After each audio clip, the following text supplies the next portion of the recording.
Assalamualaikum warahmatullahi wabarakatuh. Sebelumnya yang saya hormati, dosen pengampu mata kuliah Administrasi Pendidikan, Bapak Dr. Andes Jen Amori, Magister Pendidikan, dan juga teman-teman sekalian yang sudah datang dan hadir untuk mendengarkan presentasi saya ini.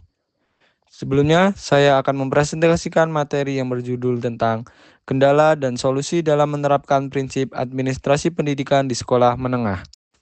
Izin memperkenalkan diri, nama saya Bow Widiantoro dengan NIM 2024 4064 05223.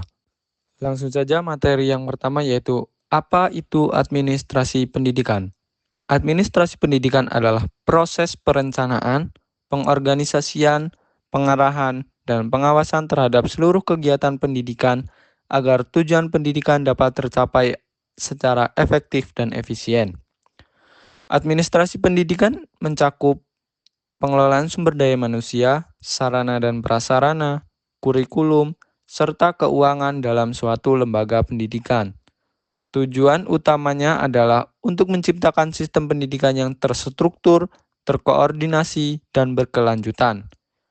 Administrasi pendidikan berperan dalam meningkatkan mutu pembelajaran dan manajemen sekolah. Proses ini dilakukan oleh kepala sekolah, staf administrasi, dan pihak terkait lainnya.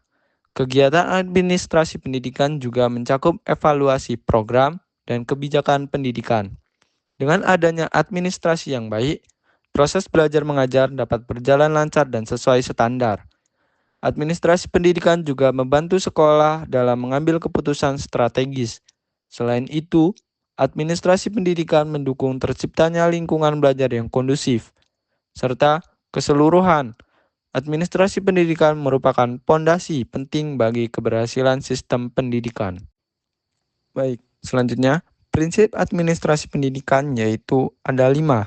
Yang pertama, perencanaan atau planning merupakan proses awal dalam administrasi pendidikan yang bertujuan untuk menentukan tujuan, memasukkan program, serta menetapkan langkah-langkah strategis yang akan dilakukan dalam jangka pendek maupun jangka panjang. Kemudian yang kedua, pengorganisasian atau organizing, meliputi pengaturan struktur organisasi sekolah, pembagian tugas, dan penempatan personil pada posisi yang sesuai dengan kompetensi dan tanggung jawab masing-masing. Yang ketiga ialah pengarahan atau directing. Directing berarti memberikan bimbingan, instruksi, motivasi, dan dukungan kepada guru, staf, dan siswa agar seluruh kegiatan pendidikan berjalan sesuai rencana dan tujuan yang telah ditetapkan. Dan yang keempat yaitu koordinasi atau coordinating. Upaya menyatukan dan menyelaraskan kegiatan berbagai pihak agar tidak terjadi tumpang tindih, benturan kepentingan, atau ketidakefisien dalam pelaksanaan tugas. Dan yang terakhir yaitu yang kelima, pengawasan atau evaluasi atau controlling atau evaluating. Proses. Kemudian yang terakhir yang kelima ialah pengawasan atau evaluasi. Proses pemantauan dan penilaian terhadap pelaksanaan program pendidikan guna memastikan bahwa seluruh kegiatan berjalan sesuai rencana, serta melakukan perbaikan bila diperlukan. Kemudian yang ketiga ialah, apa sih kendala dalam penerapan prinsip administrasi? Yang pertama yaitu, kurangnya kompetensi tenaga pendidik, banyak kepala sekolah dan staf administrasi belum memiliki latar belakang atau pelatihan yang memadai dalam bidang manajemen pendidikan. Hal ini mengakibatkan kurangnya pemahaman terhadap pentingnya perencanaan, pengorganisasian, pengarahan, dan pengawasan secara sistematis. Yang kedua ialah keterbatasan sumber daya, minimnya dana operasional, fasilitas fisik yang kurang memadai, serta keterbatasan akses terhadap teknologi menjadi penghambat utama dalam pelaksanaan administrasi yang profesional dan modern.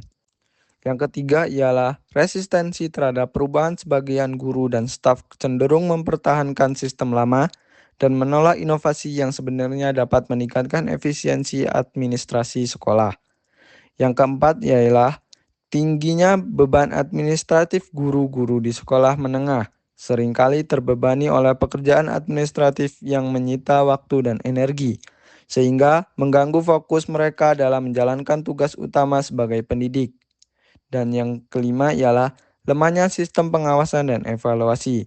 Tidak adanya sistem monitoring dan evaluasi yang terstruktur menyebabkan kegiatan administrasi tidak berjalan secara konsisten dan terukur.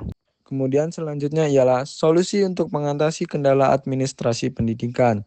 Yang pertama ialah peningkatan kompetensi SDM atau sumber daya manusia. Pihak sekolah dan pemerintah perlu menyelenggarakan program pelatihan, pembimbingan teknis, dan pendidikan lanjutan untuk meningkatkan kompetensi profesional tenaga administrasi dan kepala sekolah. Yang kedua, pemanfaatan teknologi informasi, penggunaan aplikasi atau sistem manajemen sekolah berbasis digital akan membantu mempercepat proses administrasi, meningkatkan akurasi data, serta mengurangi pekerjaan manual. Yang ketiga ialah penguatan kepemimpinan kepala sekolah. Kepala sekolah harus memiliki kepemimpinan yang visioner, terbuka terhadap perubahan, dan mampu membangun kolaborasi dengan seluruh warga sekolah agar prinsip administrasi dapat diterapkan secara menyeluruh. Yang keempat ialah kolaborasi dengan pemangku kepentingan melibatkan komite sekolah, orang tua siswa, dan masyarakat dalam proses perencanaan, pelaksanaan, dan evaluasi pendidikan akan memperkuat dukungan terhadap pengelolaan sekolah. Yang kelima ialah delegasi tugas administratif.